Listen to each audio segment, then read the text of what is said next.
Почитувани гледачи, добар ден. Добро дојдовте во премиерното издание на овој наш подкаст Демократски импулс. Тука ќе говориме за општествено-политички теми. Јас сум Трајче Китановски, вашиот водител, и денеска на моја особена чест и задоволство ќе ни биде гостин еден лик што доколку би правил една подолга најава, не би можел да запрам, верувајте, човекот е меѓу другото и холивудски актер, политичар, председател на партија, режисер, сценарист. Мислам дека не заборавив ништо. Продуцент, така е, господин Јорго Огненовски. Господин Јорго Огненовски, председател на политичката партија Демократи. Добар ден и чувствувајте се како дома, се надевам дека сте добро. Благодарам за поканата, јас сум одличен. И драго ми е што сум дел од вашиот подкаст Демократски импулс. Мило ми е. Кажете ми на самиот почеток, пред да почнеме со овој официјален дел, вие, ако не се лажам, сте единствениот македонец што му личен пријател на Ал Пачино. Да, јас не дека сум единствениот, можда има и други македонци, но добар пријател сум со Ал Пачино. Секој го знае Ал Пачино, тоа е светска холивудска звезда.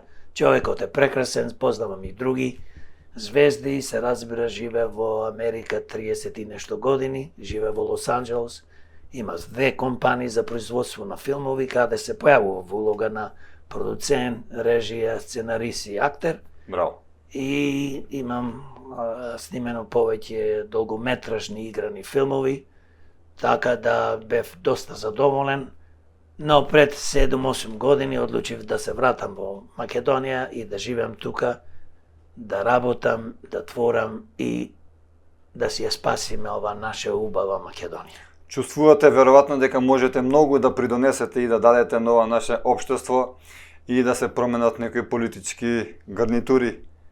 Заради тоа и се вративте, ако не се лажам. Да, единствена цел зашто се вратив во Македонија да формирам политичка партија. Како правен субјект можеш да се бориш против ова што ни се случува 33 години. Јас што го викам злото на Македонија, тоа се политичките структури. Јас морам слободно да кажам и потенцирам тоа за злосторнички банди. СДС, ДПМН, ДУИ и се имаме, се разбира, нова структура во Влен и знам кој што се дел од владата. Мораме да се бориме. Еден ден мора во Македонија да дојдат нормално, честни, професионалци кои што ќе се занимаваат со политика и ќе ја спасат ова наша држава и граѓаните од ова тортура и уништување. Значи, сепак има надеж, ако можам да сублимирам и да ве разберам според ова што го говорите. Има некоја надеж во вас, дека може нештата да се променат на подобро? Има надеж, надежта последна умира, така има една поговорка, но тоа е точно. Никогаш не смееме да изгубиме надежта. И верувам длабоко дека ќе ја спасиме Македонија. Го потребувам зборот спасиме, бидејќи на Македонија и треба спас од ова тортура што ја вршат политичките структури и нивните злосторнички криминални банди. Верувам длабоко дека демократи, како политички субјект, членовите на демократи и граѓаните во Македонија сакаат да имаме функционална и правна држава. Како гледате вие на овие изминати 100 дена владење на ВМРО со коалицијата? Кога велам коалицијата, тука има неколку, знаете, партии кои се заедно со ВМРО ДПМН во моментов. Дали исполнија некое политичко ветување, можеби, дали на крајот од денот Македонија е денеска подобра него од пред изборите? Јас пратев доста интензивно, бидејќи учествував за време пред избори и за време на избори преку нашата партија Демократи. И секоја партија, поготово партиите што владеа досега во Македонија, имаат прекрасни програми. Некој ги пишува овие програми, но за жал од тоа ништо скоро не исполнуваат. Во конкретниот случај се потврди све што ветува и ништо немате исполнено то во првите 100 дена, а помина нормално повеќе од 100 дена. Само едно исполнија, тоа што не го ветува, тоа е си ги вработуваат своите полтрончина, лепачи на плакати, послушници, кои што трча и гласае за да ги добијат тие убави работни места во разноразни институции во државата, за да земаат плата по 2-3 илјади евра, а народот да страда, се разбира, и нашата минимална плата денес да биде 22.500 и Имате информации дека се вработени партиски војници? Па видете, секојаш тоа тие го прават. Имаме сигурно информации, се случува, гледате, самите може да имате и вие прилика да видите директори се вработуваат заменици директори, измислуваат нови работни места, нови функции во разноразни установи, да не речем комисии и така натаму. Така да имаме ние и по име и презиме, но не би сакал се тука да дискутирам на таа тема. Жалосно е тоа што овие вработувања не се ни партиски, овие се криминални и политички вработувања, така ние ги викаме демократи. И мислам дека ова е најголемото зло што се случува во Македонија. Има повеќе од 150.000 вработени во јавната администрација, кои повеќето се партиски вработени, и истите овие се финансирани од народниот буџет, кои што го оштетуваат со стотици и стотици милиони евра секоја година, со една единствена цел за овие злостронички партии да имаат своји гласачи и да им служат нив, а не на доброто на Македонија и на граѓаните. Што мислите, дали Македонија како пример треба да ја земе Америка? Таму, например, уште од првиот ден знаеме дека властите апсат гонат криминал и така натака. Кај нас е малку помнитаво во однос на тоа, малку е побавно. Што мислите, дали сме на прав пат или треба да земе пример од Америка? Ние никогаш не сме биле на прав пат, па и сега не сме на прав пат, се разбира. За време на кампањата сите овие партии кои што биле на власт, ветуваат, го лажат народот дека ќе, како што кажавте, ќе апсат, ќе му се одземи богатството, ќе донесат закони за потекло на имото, конфискација на имото на сите што краделе и така натаму. Тоа нормално не се случува, бидејќи повеќето од овие структури кои што и денес се на власт, нивните политичари, елитата, повеќето од нив се криминалци. И некој си имал грешно, се разбира, криминалци, велам, затоа што во минатото краделе, праеле проневери и така натаму. И не смееме и не треба да веруваме дека тоа ќе се случи, дека стварно ќе затвараат политички, јас ги викам криминалци, и тој термин политички криминалци, политички криминал треба да се воведи во книгите, во правото, во уставот, дека не е само благо кажано корупција, бидејќи кај нас само се спомнува корупција, не треба да се верува. Ние верувам длабоко дека плачката, грабежот ја продолжи и владата начело со ДПН, Влен и Знам, не ги интересира да затворат никој, бидејќи скоро 4-5 месеци 6 се на власт, и што имаат направено? Ништо. А гледаме дека се вработуваат илјадници нови полтрончина нивни. Сега да се вратам за Америка, бидејќи живеев таму повеќе од 30 години. Во Америка како доаѓа пример председател и новата влада, одма почнува од истиот ден сите права што ги има председателот на Америка да промени закони. Тој седнува во истиот ден, првиот сат ги променува. Значи не чека 100 дена. Не чекаат 100 дена, првиот ден. Се подпишува 10-20, колку му дозволува уставот, закон. Значи одма почнуваат со работа. Тимовите се направени, бидејќи тие точно знаат кој ќе му биде во тимо. Кај нас се чека, гледате, месец и пол додека влада некоја се состави, а би требало тоа како ја земат власта да си знаат кој ќе му биде, бидејќи тие победуваат на избори и не треба колку време. Значи се знае пред додиме на избори кој би требало да биде министери во главни функции. Овие не сака тоа да го направат, Америка го прави одма и затоа Америка е демократска и се разбира, затоа е светска велесила и не само економски во здравството и образование, и во многу други области, а Македонија тоне затоа што ние имаме криминалци на власт, за жал, и ќе се продолжи вака се додека ние како гласачи народот не сватиме еден ден, а треба брзо, одма, итно тоа да сватиме. Еве, доаѓа другата година локални избори, за овие политички структури повеќе не сме да се гласа, затоа што ова страдање и уништување на државата Македонија ќе продолжи. Апропо оваа ваша теза, следното прашање последователно ми доаѓа, тоа е дали сметате дека најголемите две политички партии се договараат или мислите дека немаат никаков контакт?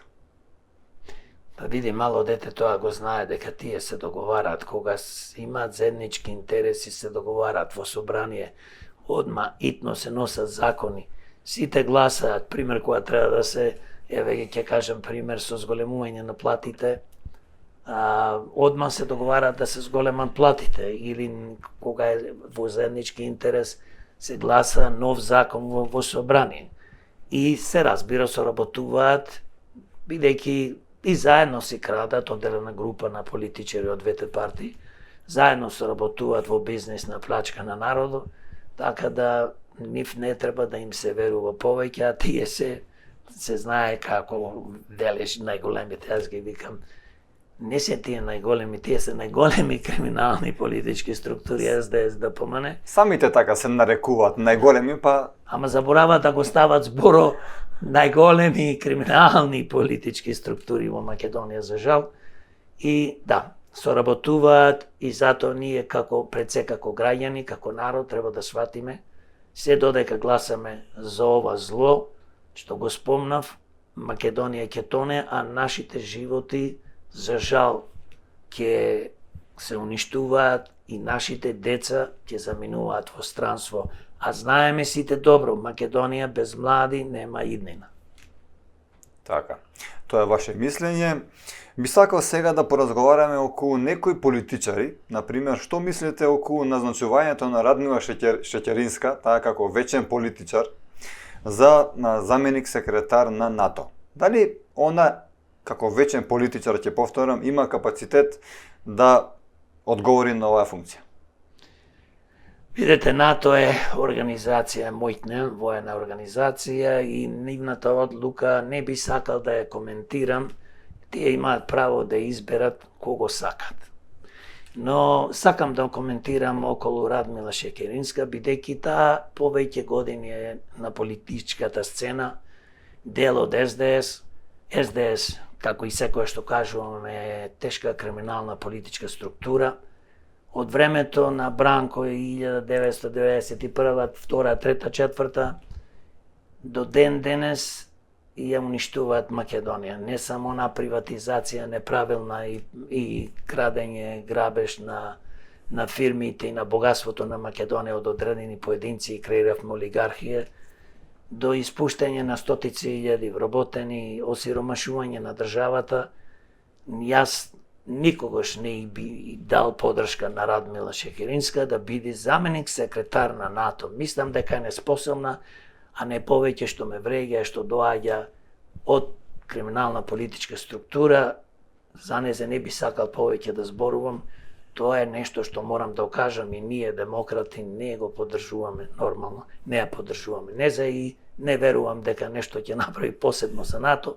Таа не е способна за да направи нешто, али нека се радуваат полтрончината од СДС дека еве од СДС ставиле заменик генерален секретар. Можеме секако дека да спомнеме и за Владо Бучковски. Владо Бучковски, например, сите знаеме дека на времето имаше за него афера околу тенковите. Еве до ден денеше не му фали вакно од главата. Никаков суд, буквално се тоа заташка. Имаме ли ние некое, мислам вие, дали вие имате некое решение околу се во ова, околу овој наш систем? да нема криминал. Како вие би го решиле овој проблем? Па видите, прво треба да се промени политичкиот систем, да се промени, значи, изборниот закон, бидејќи ние треба да размислуваме како овие политички криминалци доаѓаат на власт повторно и повторно. Ако не дојди ДПМН, доаѓа СДС и не знам кој.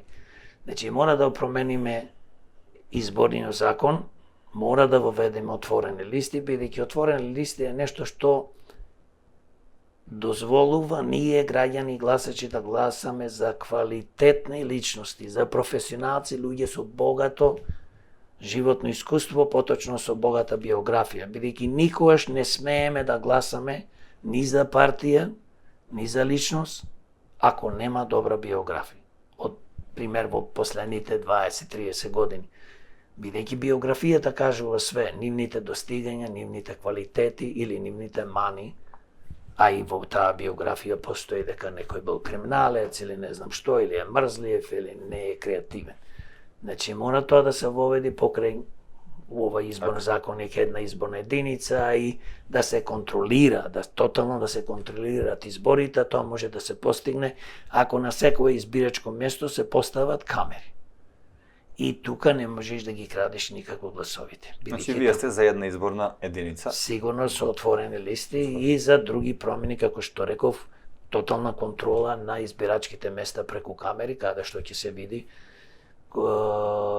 точно ќе се отвора кутијата после 19 часот и ќе се брои пред камерата, секој ливче, камерата го гледа и знаете како е тоа, има технологија што не може да крадеш и ќе знаеме во секундата која политичка партија, кои сите што се пријавиле на избори, колку гласови има. Значи баба лаже, трап не лаже. Па сега, ние сме пред камера и можеш ли да лажеш, се знае кога ќе тешко е. Ќе мрднеш главата, кога, а поготово камерата, така да мислам дека тоа е спасо за Македонија, промена на криминалниот изборен закон и политичкиот систем кој што е трул и криминален во последни 33 години. Така. Моментално актуелно е загадувањето во Скопје. Вие како политичка партија, дали имате некакво решение околу ова загадување, дали може нешто повеќе да се направи и на крајот од денот дали оваа политичка гарнитура сметате дека прави доволно за чисто Скопје? Или чиста Македонија? Видимо, како не може да се направи. Пред се Скопје е околу 500.000 жители. И Скопје вела дека е трет најзагаден град во светот, пети најзагаден град, а таму спомнуваат некои градови од Индија, Пакистан, кои што биле први, втори, ама тие градови имаат 20-30 милиони жители. Значи, мене ми е незамисливо една Битола, Тетово, Кавадарци и Прилеп да бидат толку загадени, Куманово. Бројките се фрапантни. Фрапантни, а во Битола живеат 50.000, Куманово, Тетово, поќе помалце. Значи, зборуваме за мали градови. Овие се села во споредба со овие гигантски градови. Јас живеев во Лос Анџелес поќе од 30 години.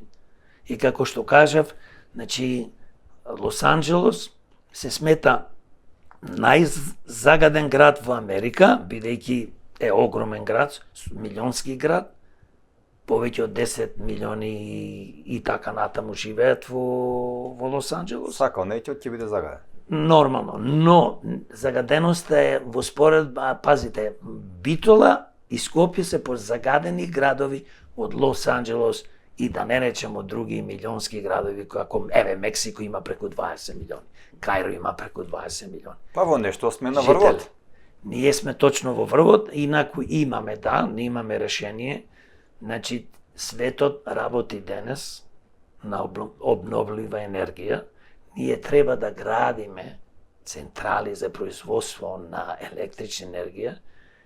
Значи, тоа се како преку сончева енергија, ветер, па и треба да се размислува за нуклеарна енергија, бидејќи денес нуклеарните реактори се побезбедни и помали.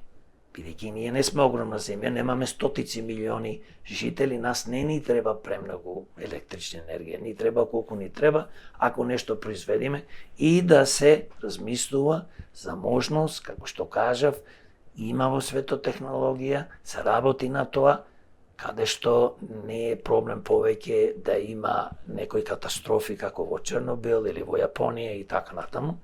Значи можеме единствено така и се разбира кога ќе имаме доволна електрична енергија, граѓаните и ќе биде ефтина, бидејќи ние ќе ја произведуваме, граѓаните нема потреба повеќе да се греат на јаглен, дрва и така натаму, да ги уништуваме шумите, тогаш ќе имаме клими како што има современи клими кои што се економични и нема да трошат многу електрична енергија, така да има начини, а ако ние не знаеме, имаме експерти во Македонија, тоа ќе викнеме фирми од странство, бидејќи денес има технологии каде што ѓубрето се користи, од ѓубрето се произведува електрична енергија, па тули, па не знам што друго, Значи ние можам слободно да кажам, можеме да го решиме проблемот, но тоа зошто до сега не се има случено, бидејќи парите што треба да се инвестираат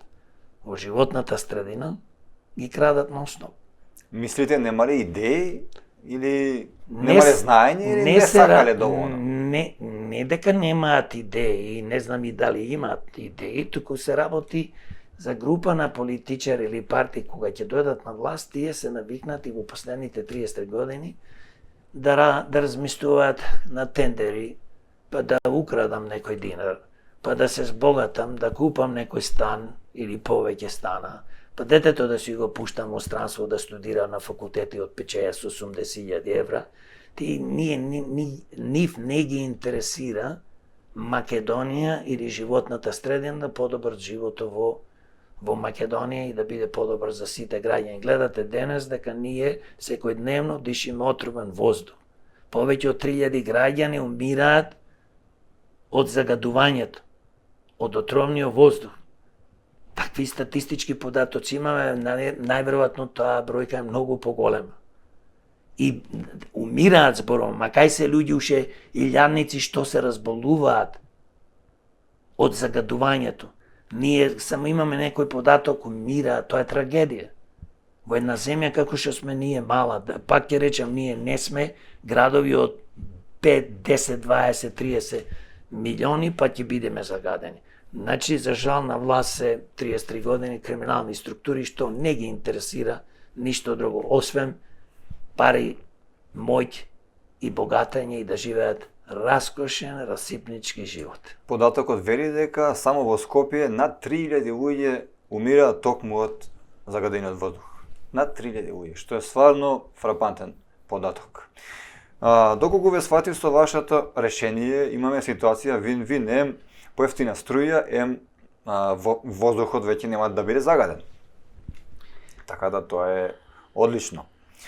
Што мислите, например, за предложениот буџет?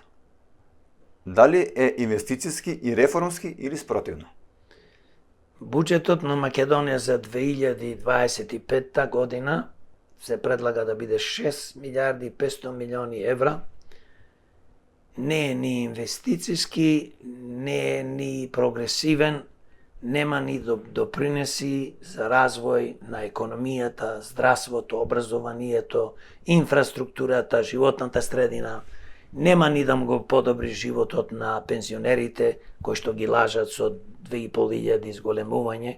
Тие пари веќе се потрошени, инфлацијата, цените одат нагоре и ниеден пензионер не може да живее со 15, 18, 20 но тоа звучи као еве ни изголемуваат 2500 сега, па после 6 месеци уште 2500.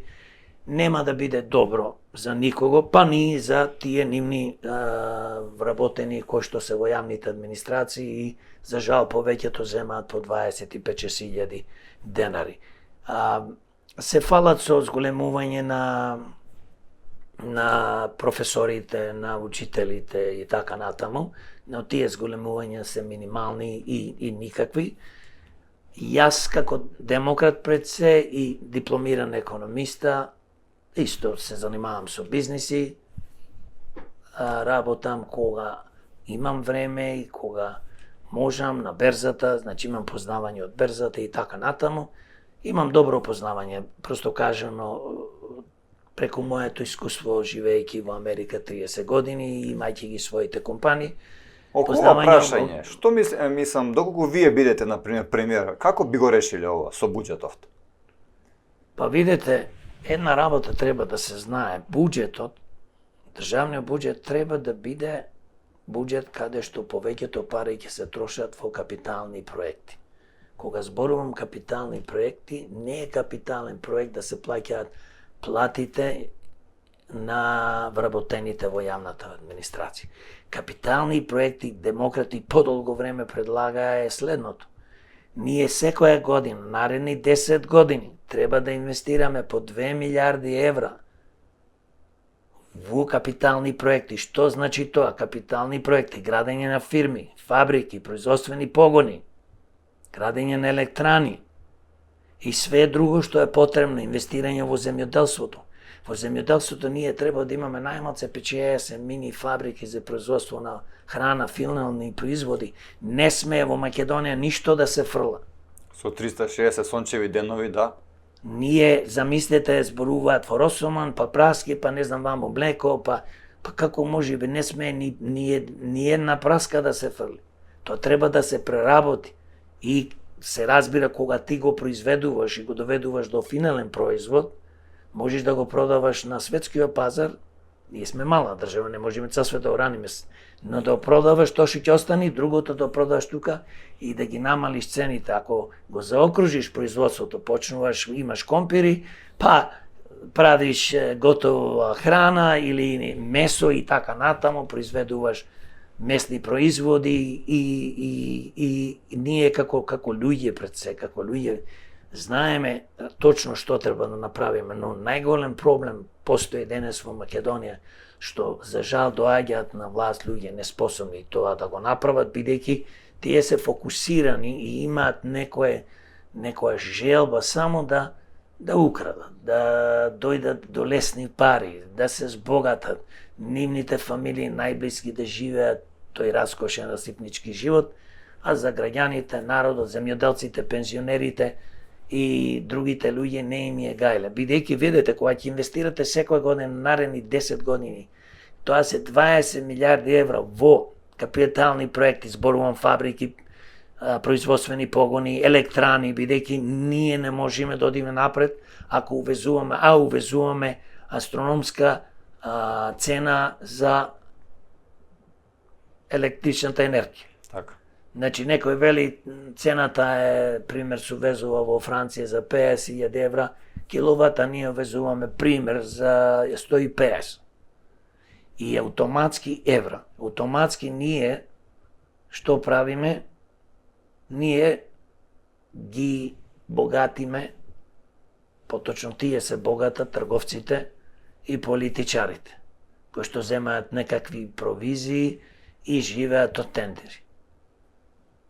Мислите ли, например, дека сите политичари кај нас се такви, или има некои што се работат својата работа, но со текот на времето стануваат како и сите, или па трето, може би има од сите нив и некои што се работи својата работа?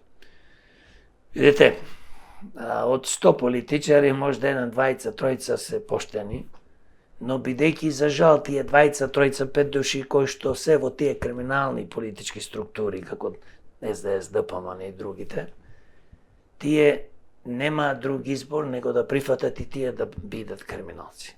Ако не, верувајте ми, нема да бидат на важни функции како пратеници, директори, министри, бидејќи овие криминални партии не ставаат баш поштени луѓе. И тие што се поштени ќе станат покварени и ќе се расипат, а што е уште поважно, јас секојаш му викам на тие кои што велат дека се поштени, јас ги прашувам зошто тогаш сте вие членови и прифативте да бидете на некоја функција во криминални политички структури. Таму нема честност. Честност единствено што гледат се пари, мојки. Тоа го докаже 33 години, затоа јас ова го кажувам. Има некој, ама тој некој фактички прави голема грешка која ќе се придружи на криминални структури. Важите за еден од најскрените политичари, можеби слободно да кажам, во Македонија. Дали ова ваше мислење, кога ќе го соопштите, заради тоа што знаеме дека имате доста од политичарите ваши лични пријатели, дали ви замеруваат, како гледаат на ова ваше мислење? Што ви одговараат на крајот од денот? Мора така да биде или?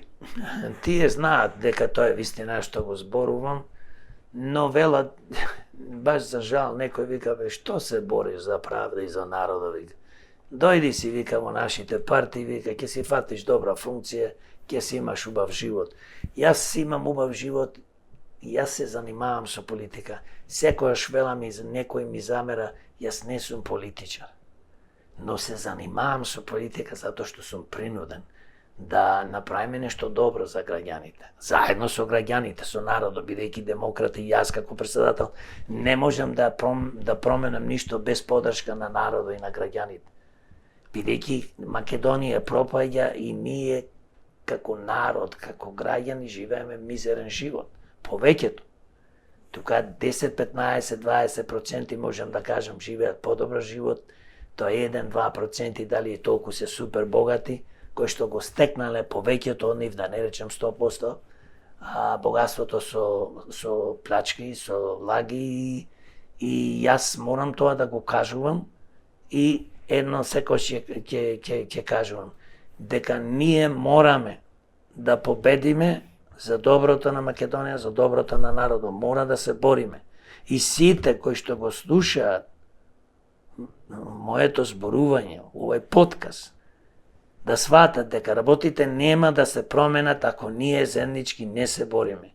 Еве конкретниот случај, јас излегувам на протест, пример против загадувањето, на место да бидеме 100-200 илјади граѓани излезени пред собрание, се собравме 200-300 души. И што е трагично, на тоа луѓето ни се смеат, па не можете луѓе да соберите, или не знам, кој ќе имаме некој протест друг, ќе се собериме 50-30 души, и така натаму. За онкологија бевме 8 луѓе. 8 луѓе за таков горлив проблем. Тоа е трагедија. Јас сум бил на протесто 2-3 пати кој се одржуваше за онкологија, зборував и кажував, се разбира, за проблемите и тоа што ни се случуваше, тоа е полошо него Менгеле што го правеше, бидејќи ти да убиваш луѓе свесно за пари и да му даваш шеќерна водичка на место лекови, да ги делиш лековите, да ги лажиш луѓето, да му бараш пари за побрзо да се снимат, да му постават диагноза лекарите, за побрзо да се лечат, тоа е злосторство. И тоа, тие се монструми, тие не се луѓе, и за нив треба да постојат доживотни казни, смртни казни.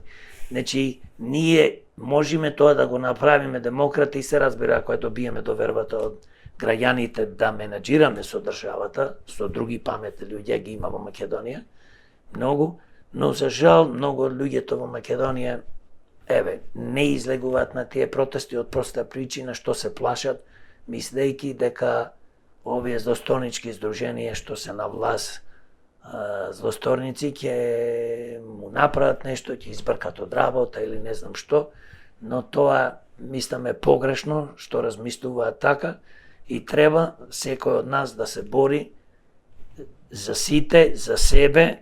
Оти ако се бори само за себе, нема да имаш ни сила, ни можност нешто да промени. Сите заеднички, значи, да се бориме, да се избориме, да не ни се повтори тоа што ни се повторува во онкологија.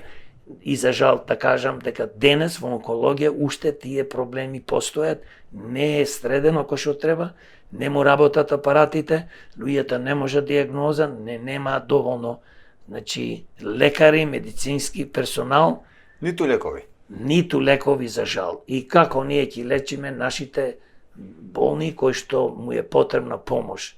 И затоа за жал многу луѓе умираат или нивната здравствена состојба се влошува секојдневно. Се влошува секојдневно.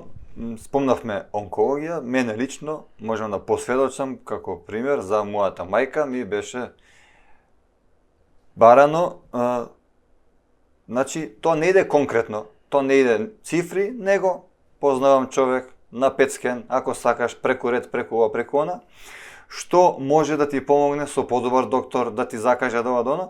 Така да, корупцијата, како што спомнавте, на жалост е на сите нивоа. Јас си посведочив за мојот личен пример што ми се случило мене. Да оставим онкологија на страна, да не говориме веќе на таа тема. Што мислите вие околу унгарскиот кредит? Вие како партија, кој е вашето мислење за унгарскиот кредит, знаејќи дека 75% го користат градоначалниците, а градоначалниците се од ВМРО-ДПМНЕ? Видете, унгарскиот кредит, како и секој кредит, се зема кредит, се кажува на народот дека еве земаме 500 милиони, евра од Унгарија, 3,25% камата, супер, ќе биде ниска камата, ќе вратиме за 15 години и така натаму. И пола од тој кредит, пола 50%, значи оди за градоначалниците во Македонија и 50% оди наводно за одредени фирми кои што ќе бидат финансирани. Значи тоа се народни пари, зема владата кредит. Ние треба утре, други ден, еве уште ден денес се договараат со банките дали тие ќе покриваат каматите или ќе остани на граѓаните ние да ги покриеме. Тој кредит е промаршена приказна затоа што прво, кога земате кредит, треба да земате кредит за да инвестирате во капитални проекти, како што кажав, да се градат фирми, фабрики преку кои ќе се вработуваат граѓани и ќе се произведува нешто. Така и говорат моментално дека после овој кредит дека ќе се отварат многу фабрики во државава. Ако ги држиме за збор, би требало тоа да е многу наскоро. Не знам дали Не, ако си слушнал негде, не знам каде што, не е тоа, нема да се случи, бидејќи тие велат 250 милиони ќе му се даде на општините, кои пари тие ќе можат да ги користат и веќе се одлучени за кои проекти, за да може да градат тротоарчи на улици, по некоја градинка, нешто школа и така натаму. И тие проекти не се рентабилни.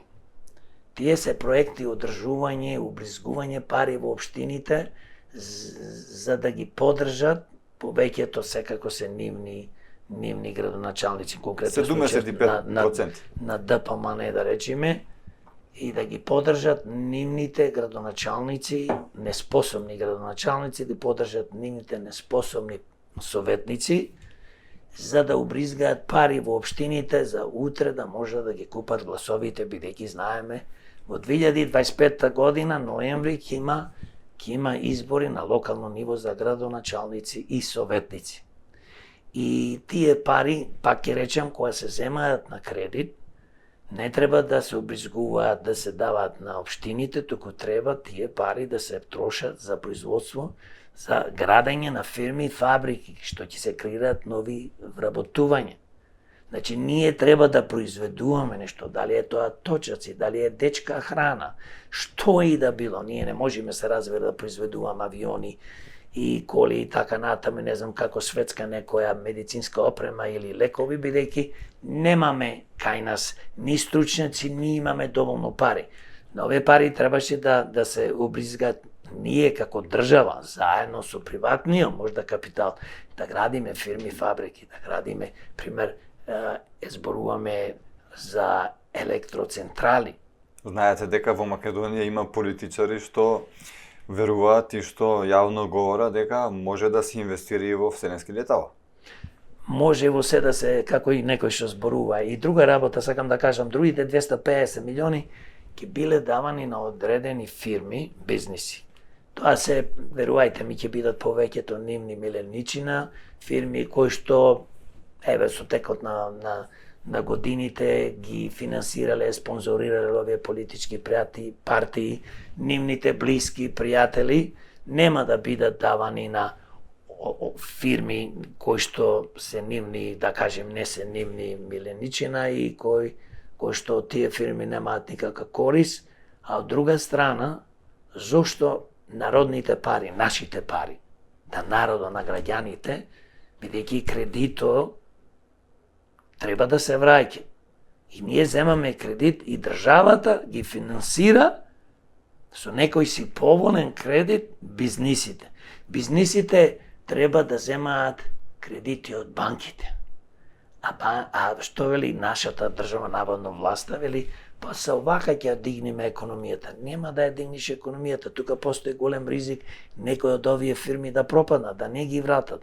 Многу пати постојат фирми кои што се формираат брзо или постојат, земаат кредити, не ги враќаат, тоа се знае. Значи ние, пак ќе речем, ова е тотален промашај, требаше, ако веќе земаме кредит, ние да го користиме, дали ќе градиме државни фирми, каде што ќе вработуваме. Оти нас ни треба вработување со високи плати, да се дигни стандард, а не да ги губиме младите, па и повозрастни стручни кадри да заминуваат во странство. Зошто? Од многу причини, конкретно ја зборувам за вработувањето, не можат овде вработување да најдат, вработување кој што ќе минимална плата ќе му биде, например, 1000 евра и повеќе, а да не зборам за стручњаци кои што би требало да земат 2-3 евра. Како гледате, например, на нашето пријателство со Унгарија и тоа Унгарија да посредува помеѓу нас и Република Бугарија? Видете, секое пријателство е добро дојдено.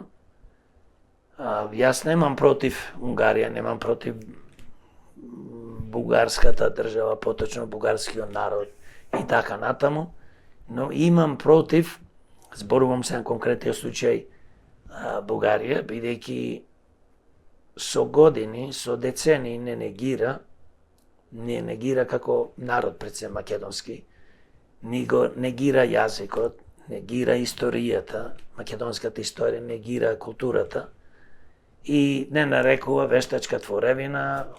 Ние постоеме од 45-та, ние постоеме од памтивек, овај дел, да, како држава сме формирани тогаш, но Македонија како територија, знаеме сите, во 1913 година Сан Стефанскиот договор беше Македонија поделена од големите сили Русија, Енглеска и Франција на 3 дела. И после тоа, нормално, 45-та добивме своја држава, бидејќи ја заслужуваме, ние требаше тоа порано, али не успеавме. И благодарение на Тито и на тоа време комунистите, возможија ние да имаме своја држава. Но најбитно што е Бугарија, поточно бугарските политичари, секојдневно не понижуваат и ни го блокираат патот во Европската унија. Јас како човек пред се и демократи сме проевропски ориентирани, ние сакаме да бидеме што побрзо во Европската унија. Мислиме тоа е единствениот пат и најдобар пат, некој предлага некои други патишта, други хоризонти и поточно кажам на некои други, да не ги испомнувам сега. Значи тоа за мене лично, за демократи, па и за народот е многу подобро, бидејќи Европа е Европа.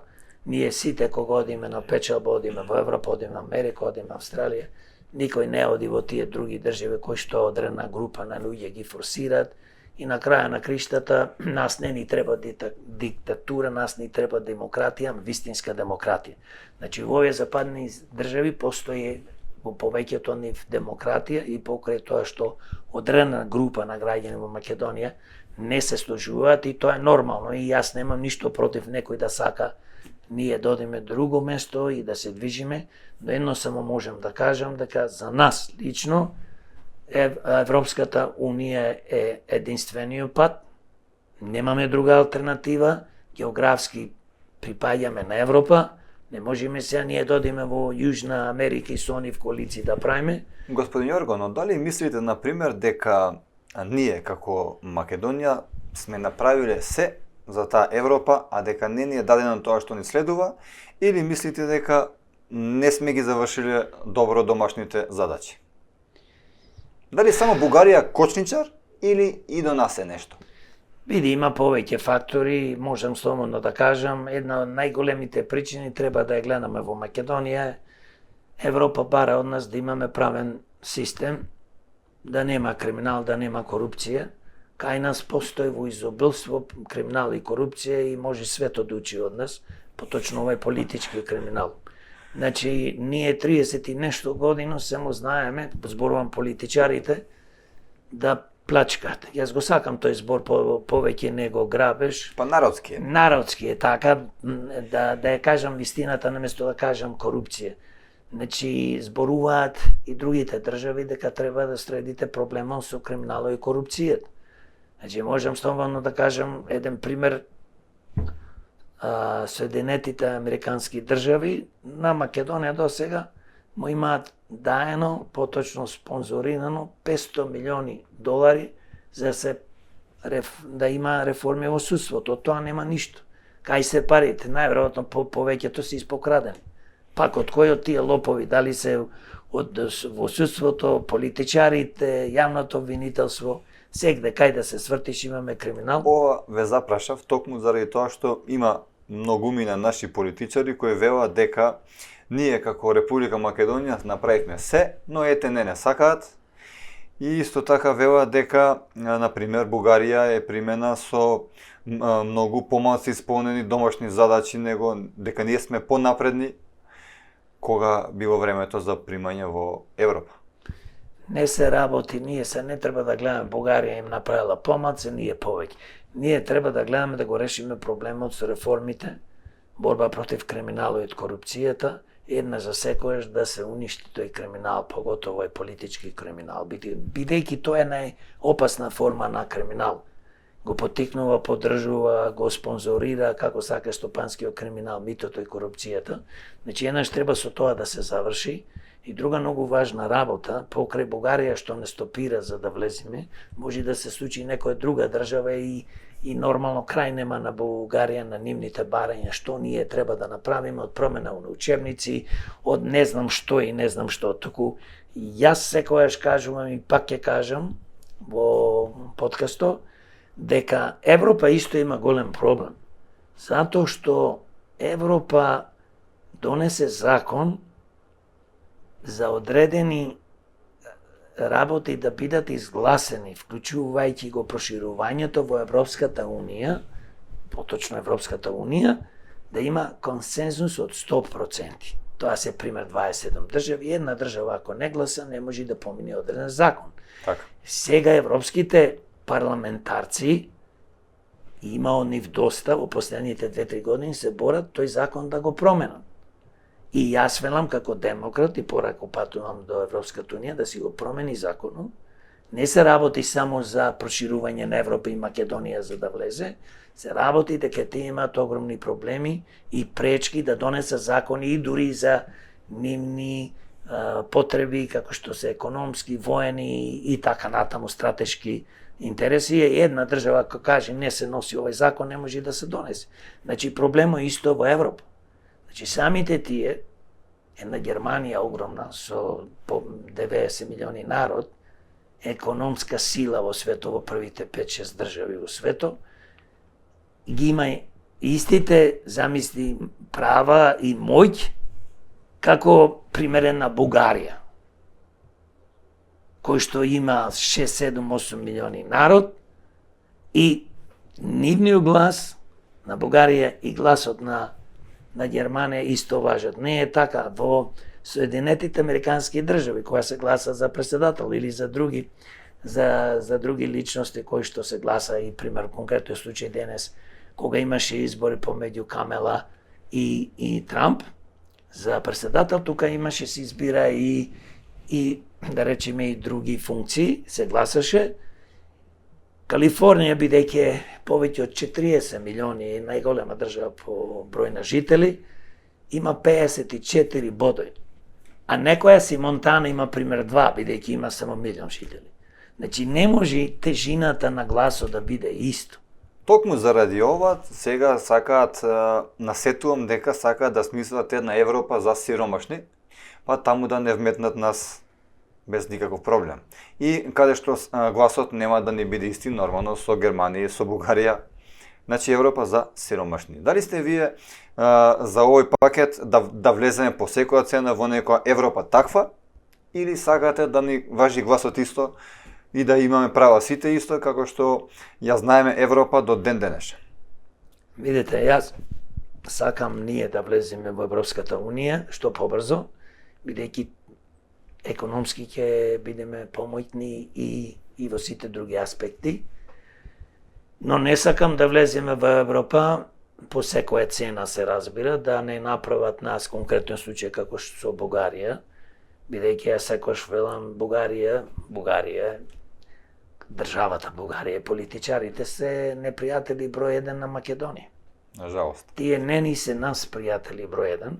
Број 2, бидејќи Бугарија сака да не спречи да влеземе во Европа или да се сложиме на сите нивни барања и да не понижи до тој степен да не се осеќаш повеќе како македонец, тогаш не би се сложил да бидеме ние да влеземе во Европа сега, туку јас предлагам да почекаме да си го промени закон о Европа, а ќе си го промени да нема повеќе консензус, да има 2/3 да се гласа и автоматски тоаш ние ќе влеземе во Европа и се разбира, не знам каде си го слушнал тоа, јас го немам слушнато, дека во Европа за сиромашни земји, тоа мислам не држи вода и затоа не би сакал ни да дискутирам. Европа може да биде една и така ти е почне, затоа го кажав на почетокот дека Бугарија има истата моќ со Германија, Франција. А не мислам некој да биде понижен, но не мора да биде нешто слично како во САД, каде што ако има Калифорнија 40 нешто милиони жители гласаат за председател и Монтана со не знам колку точно жители има, со многу помалку да ги има истите гласови. Бидејќи Соединетите Американски држави имаат 50 држави.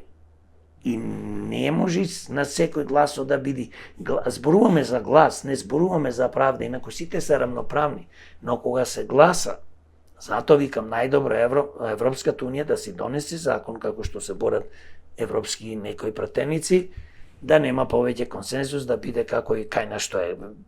Кај на да сакаш да промениш, пример, уставот, треба да имаш 2/3, а не 100%. Кој ќе се сложи така? И во американските, Америка, јас популарно ја викам, таму 60 сенатори ако се сложат, поминува се. 51 поминуваат одредени закони. Да.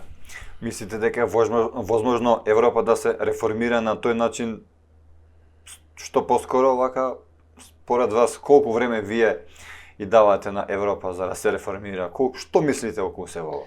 Па доста европски пратеници, јас го пратам Европскиот парламент и изборуваат за ова да се промени овој закон.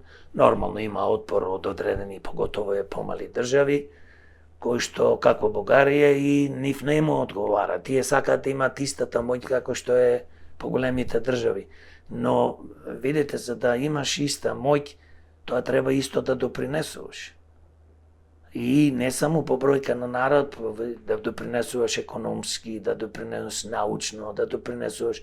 Значи, не можеш истите права да ги имаш во една фирма, пример, сега ќе земеме директор зема плата од 2000 евра, правата, да, а обврските не. А некој што е, пример, обичен работник, да кажеме на одржување да зема исто како директор и сите како директор да зема.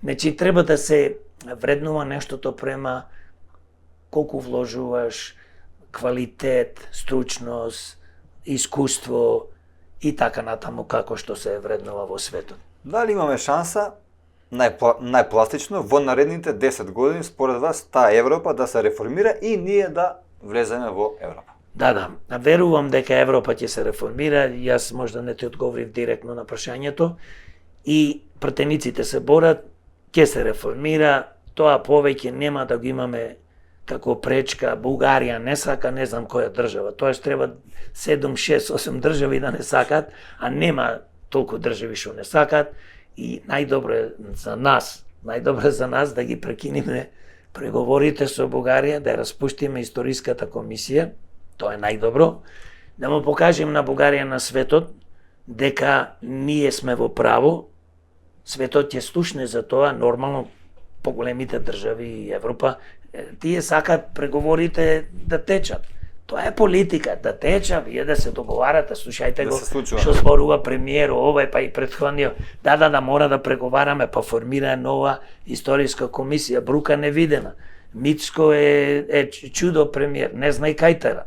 А пред ова доби гласови, стотици илјади гласови на приказната, нема да спомни името Северна Македонија, тој секој ќе додека е во член на ВМРО, ќе зборува дека во Македонија и така натаму, што е, мислам, трагедија невидена, лага, измама на овој народ и затоа, за жал, не можам да ги поддржувам луѓе кои што лажат, не можам да поддржувам влади и политичари кои што ја уништуваат нашата држава. Мислите дека не би требало да се промени историската комисија? Не, јас мислам дека треба да се распушти историската комисија, тоа го мислат демократи и повеќе од народот. На кој? Зар треба да имаме историска комисија да докажуваме дека сме македонци, да докажуваме дека имаме македонска историја, да докажуваме дека македонскиот јазик е македонски јазик? Зар тоа треба да докажуваме? Јас сум македонец, роден ко македонец. Ако бев роден албанец, турчин, монголец, ќе кажев дека сум монголец или албанец. Значи, секој од нас треба да е поносен на тоа што е. Ние не можеме и затоа и јас сум демократ, од причина зборувам за вистинска демократија, не за ова лаги, измами, кои што секојдневно се користат структурите на владечката политичка партија или предходните. Значи, ние мора да распуштиме историската комисија, да не се страмиме, да се докажуваме со бугарите, со бугарската комисија, со бугарските политичари, дека ние сме македонци. Па ние сме македонци од памти век, со стотици илјадници години и сега одеднаш, да, ние сме и ова е наше, Што ќе речи господино великано Блаже Коневски за македонскиот јазик? Дајте луѓе да се освестиме, да му кажеме на светот, сакаме во Европа, тие што сакат, тие што не сакат, слободно нека се изјаснат, немам против, мора да има некој негде да влечи, но ние што сакаме да влеземе во Европа, нема потреба да има историска комисија да се докажуваме и да не понижуваат ко македонци и македонската држава да ја понижуваат бугарските политичари, бугарската држава и немаме потреба на никого да молиме. Ние имаме потреба да бидеме дел од Европската Унија.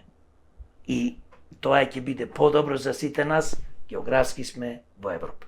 Така. И никој не треба да се занесва, а пак ќе кажам, сепак бидејќи сум јас демократ, оставам луѓето да си имаат свое мислење, да се борат и за жал тие што грешат многу се најзвучни на пример на социјалните мрежи како Facebook, најпоќе знаат да бреѓат, не сакаат никој да каже друго мислење освен нивното. А јас како демократ викам дека секој има право на свое мислење и ќе го поштувам и ќе обранам нивното мислење, но не значи дека се сложувам. И затоа јас ја сакам Македонија, затоа сакам да ни се случи едно. Македонија да просперира, да се врати на колосек и за наредни 10-15 години да биде во првите 10 држави во светот по развиеност во сите области. И да луѓето кажат браво, како што се зборува за Сингапур и не знам за која друга држава, кој што во последните 20-30 години направија не само економски бум, направија секако бум. Разговаравме малку за Европа и за Бугарија, начинавме некои прашања што верувам дека нашите гледачи ги интересираше, ги слушна вашите ставови. Сега би сакал малку да се навратам кон дома, кон Македонија, поточно Скопје. Што мислите за хаосот што се случува во моментов во град Скопје? Само како еден куриозитет, во текот на вчерашниот ден 25 автобуси кружија низ градот Скопје, што милионски град беше. Така да, кој е вашето мислење околу прљаштијата и околу автобусите, автобускиот превоз? Јавниот превоз во Скопје, па и во другите градови, за конкретниот случај во Скопје е катастрофа. Подолго години овој проблем се провлекува. Не е проблемот сега настанат во последните 2-3 години, овој проблем се провлекува со децени. Но сигурно би се сложиле дека сега ескалира. Сигурно. Сега е веќе ова дојде до ниво кај што се распаѓа. Значи, јас пред себе рекол дека владата, сегашната влада, која што е повеќе месеци на власт, таа го знаеше дека постои проблем и го користеше за време на кампањата да добие гласови дека ќе го среди овој проблем. Но досега нема ништо преземено и за жал со градоначелничката Данела, кој што стана градоначелничка со поддршка на ДПМН,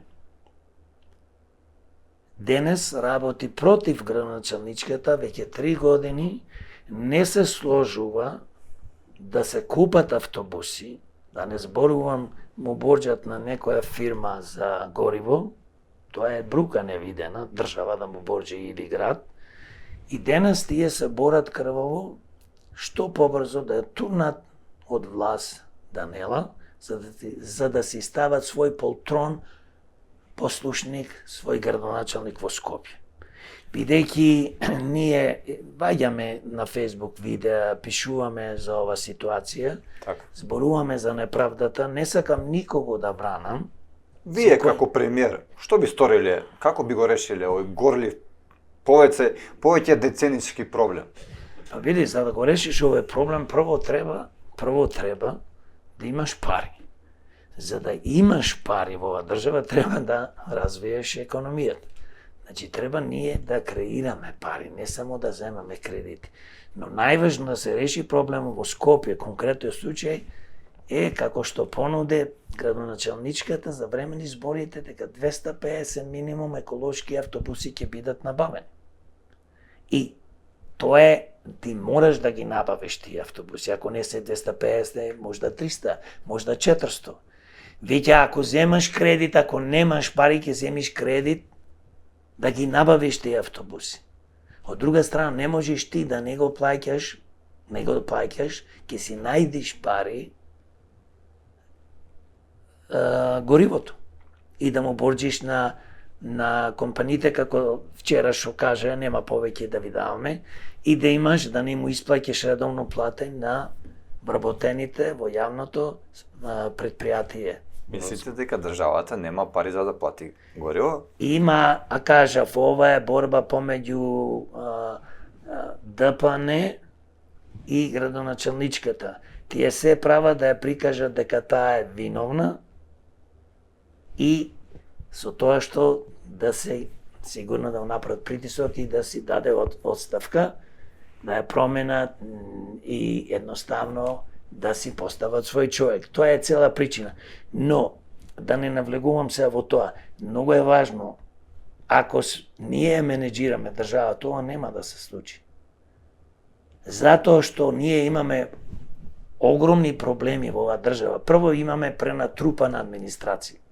Пари има за администрацијата, а нема пари, па сепак се овие јавни фирми, така? Да. Возачите, механичарите, луѓето што работат во јавното сообраќајно предпријатие на Скопје.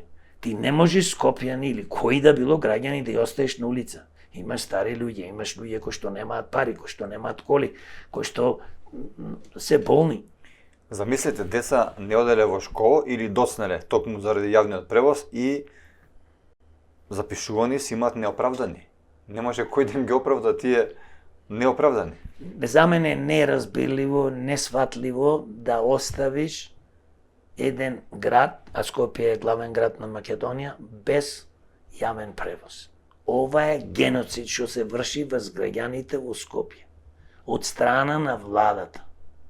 Затоа што владата има моќ, може да донесе преку ноќ мерки и да го реши проблемот. И да се исплата парите за горивото, и колку пати имаше протести, не се исплаќаат редовно парите и за приватните, се разбира, превозници, и нема пари, во загуба е јавното предпријатие, сообраќајно предпријатие. Катастрофа е ова. Во моментов се наговестува, се шепка дека можно е владата да одземе ингеренции на градоначалничката. Дали вие според вас мислите дека тоа е едно од решенијата за да се подобрат нештата? Не можеш прво да одземиш и да можеш, тоа не е начин, затоа што повеќето градоначалници, повеќето, да не речем сите, од ДПМН, кои што сега градоначалници во Македонија се катастрофа. Ништо нема добро направено за своите општини кај што сте градоначалници. Ако така одземаш тоа, не може одземаш ингеренции, ајде, не. Си има закони. Ако видите дека некој градоначалник е неспособен да го води градот, тие како власт треба да соработуваат и да му помогнат. Но се разбира, не може владата да донесе одлука, нема овој градоначалник да биде, нема, бидејќи тој е избран од граѓаните на таа општина. Така е законот. Да има диктатура, да имаме некој диктатор како во некој земји ќе го смени одма. Поентата, па кажав, не е проблемот до градоначалничката Даниела на Скопје. Проблемот е затоа што мнозинството во Советот се од ДПМН. И колку пати слушам градоначалничката кажува 20 пати има поднесено бајарење до Советот да се купат овие автобуси, да се одобрат средства и така натаму и кај што треба пари да се префрлат.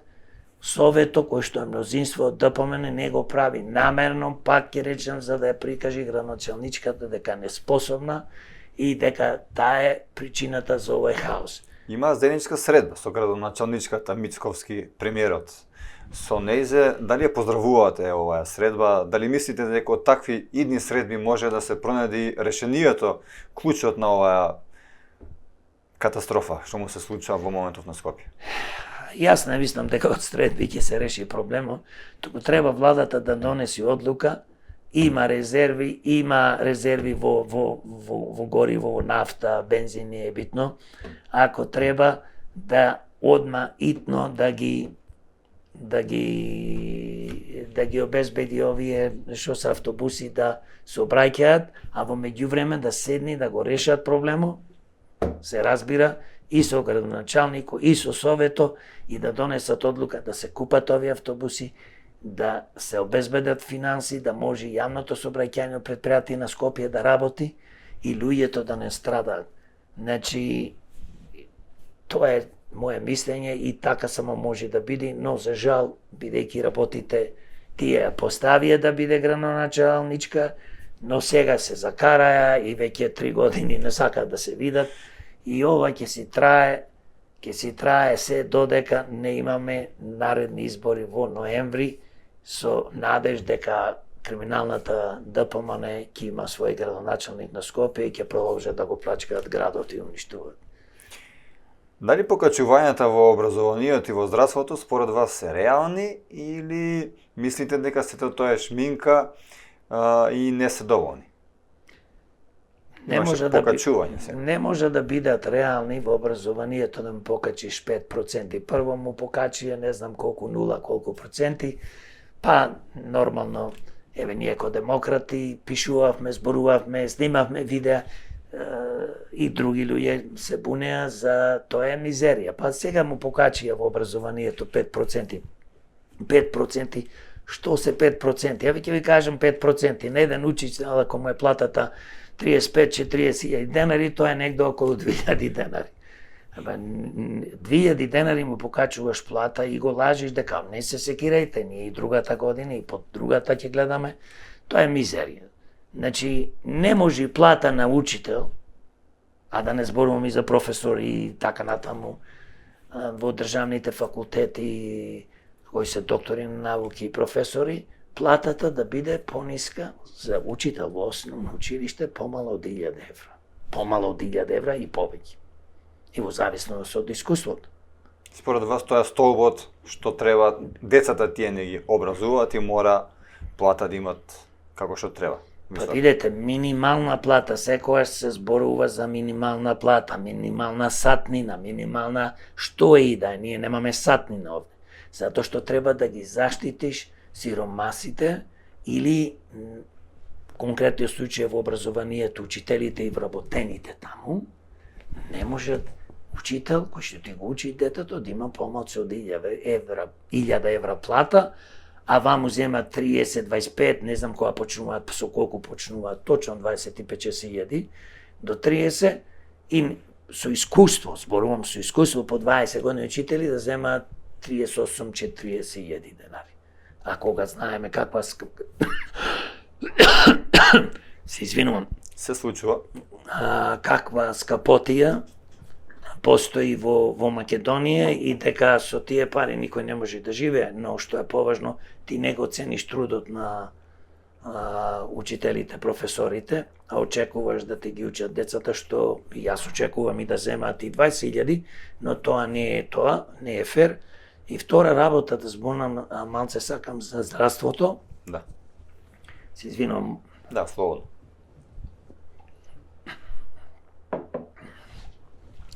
Здравството, тоа е една невидена лага измама. Премиерот Мицко излегува и вели наредните 4 години 40 до 50% ќе изголемиме платите на здравствените работници. Синдикато, независниот, кој што најверојатно е полтрон на владеачката партија или која и да е владеачка партија, вели супер, ова е за пофалба, да пофалиме владата, да пофалиме премиерот Мицко и така натаму. Ова е невидена мизерија. Замислете за наредни 4 години 40 до 50%, тоа е негде околу 10% ќе се зголеми платата. И вие како специјалист или лекар или медицинска сестра или работам во овие установи како лаборант, земате пример 60.000. Кажувам 60, не земаат медицинските сестри. Медицинските сестри земаат 30-40 може. Зависи. Ќе ви покачат 10%. Ајде да речеме 40.000 денари. 10% е 4.000 денари. За цела година, ако ви ја покача, сега тие велат ја покача за наредни 4 години, затоа викаме измама, тоа е мизерија. Ние секојаш ко демократи, јас лично се борам, минимална плата на медицинска сестра да биде преку 1000 евро. Има тие тешка работа на почетно. А да не зборувам со искуство. Ви имате едно решение, ако ве разбрав, многу интересно, тоа е дека според професијата треба да постои минимална плата, а не на ниво на цела држава. Него во здравството минимална плата толку. Во МВР, например, толку, ако ве разбрав. Сигурно. Видете, бидејќи ако направите минимална плата, тоа се прави да заштити сиромасите вработените, велиш да биде 30.000 денари. Така? Да. Тоа е генерално минимална плата, што е во ред, но треба да имаме исто и према гранките. Значи, ако јас сум врвен хирург и имам огромно искуство со 30 години работен стаж, мојата плата, пример, ќе биде, зборувам 3.000, 5.000, 6.000 евра.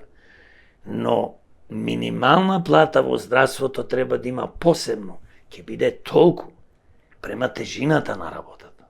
И сега зборуваме тука, пази, имате луѓе што се хигиеничари. Има луѓе готвачи во болниците и здравствените установи. Има не знам што шофери. Значи ти ги заштитиш она на најниско ниво. Така. А за медицинските сестри или лаборанти или за лекари, и се лекари, тука имаш лекари, ушти лекари, имаш специјалисти, имаш примариси, има нормално. Значи, нив мораш ти точно да знаеш кој колку минимална ќе зема. После плюс, ако дежураат, ако има тежина во работата, ќе зема плюс на тоа. Значи, не можеш ти лекар да вработиш за 40.000 денари или 50. Сакате да кажете дека нема да биде доволно продуктивен и дека нормално ќе посегне, мислам нормално, не нормално, него ќе посегне по мито. Види, не дека само ќе посегне по мито и можда нема, ако е некој чесен, се разбира, повеќето лекари, ајде да речам, се чесни. И има стварно лекари што се чесни. Многу е важно да го вреднуваш трудот, затоа што ако ти не го плаќаш доволно, а тој е лекар, тој ќе замени во странство. Како што и ни се случува. Се извинувам. Или ќе си отвори приватна ординација. А ние во Македонија, ако све стани приватно, имаме доста луѓе што се сиромашни. Како ти очекуваш да функционира здравството? Не можеме сите во приватните болници и здравствени установи да се лечиме. Така е. Ние мораме државното здравство, зборувам се ова за државното здравство. А во приватните ординации, болници и така натаму, газдите на тие болници, дали е тоа компанија што е на берзата или е приватна, ќе си одлучат колку пари ќе му дават на лекарите, но пак во државата имаш закон дека минимална плата на медицинска сестра толку ќе биде, на лекар толку и така за да ги заштитиш. Спомнавте приватните. Дали се согласувате, дали што мислите вие околу тоа државата да донесе закон за некаква си регулатива околу приватните клиники, за нивните услуги да не бидат пример над таа и таа сума. Не може на пример секој да одлучува заради тоа што знаеме колку се скапи при приватните клиники и мислам дека би требало тоа на некој начин да се коригира. Не може од ракав цените да се стават. Ако е тоа, се разбира, добро е да се регулира, бидејќи ако треба примерна операција за срце да кошта 200-300 евра, а знаеш ти дека како држава тоа не кошта толку, дека тоа е стварно на некој начин ограбување на пациентот, бидејќи кој ќе дојди за да се спаси човек од својот живот, да го спаси, тогаш све би дал ако има, тогаш треба да има и на тоа ограничување. Значи, до одредна сума што е реална, оти тие приватни ординации работат за пари, за профит. Нормално, и коштат и не можеш да ги ограничиш тотално, но можеш да направиш една регулатива каде што ќе се ограничат одредени цени, бидејќи со тоа да му се дозволи на луѓе кои што може да се дозволат, а исто е добро како што нешто има со државата да направи договор и пациенти кои што не можат да се лечат во државните здравствени установи, да се лечат во приватните, а исто многу е важно, само да спомнам дека сите пациенти кои што не можат, немаме методи или не знаеме како да ги лечиме во Македонија, а има лек, може да бидат лекувани во други држави, Фондот за здравство, поточно државата да ги финансира овие луѓе кои што може да бидат, имат шанса да бидат излечени од државата. Зошто секогаш тоа државата го прави пред самиот пациент да почине? Дали е толку тешко да се... Обично државата не прифаќа, борбата е многу тешка, по медиуми и така натака, и на крај кога ќе прифати, тоа е обично секогаш пациентот пред да почине. Затоа што ние немаме држава кој што треба. Оти лекарите точно знаат кога пациенто треба да се пушти на време да се лекува. Оти ако пример имаме канцер кој што е 5-6 степен и не можеш да го лечиш, кај да го пуштиш, тој човек ќе почине. Ние, нашите лекари, треба да кажат на време дека време овој пациент да се пушти во странство на сметка да се финансира од државата од здравствениот фонд, бидејќи ако го држиме уште тука ќе почине и нема лек.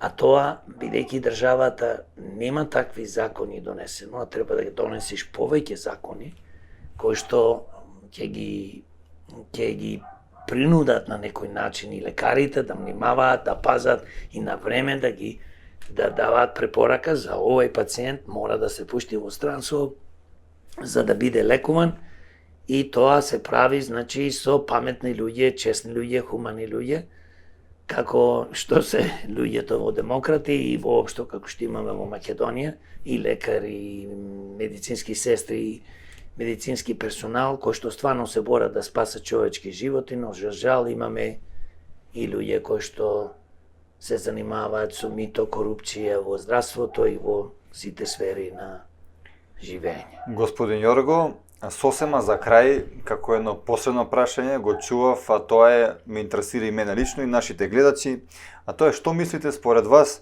кој е најголемото зло на македонската политичка сцена сиве овие 33 години? Дали постои нешто такво? За жал, многу пати слушаме помеѓу народот, неинформираните или политичките структури, политичари, дека некој однадвор ни е крив за ова цела ситуација. Дека некој не принудува или ги принудува политичарите, еве така да ја уништува државата, да ја плачкаат и да не работат за добро на Македонија и народот. Но јас велам, најголемо зло во Македонија се политичките структури кои што владееја во Македонија 33 години. И ја плачкаја, уништуваја, разнебитуваја. Тоа имаме докази. Од повеќе од овие политички структури, јас ги викам злосторнички издруженија, колку сакаш има осудено, по затвори лежат, колку сакаш не се осудени, ама има многу, кои што се занимаваат со една работа. Плачкање, тендери, да се обогатат, да живеат раскошен расипнички живот.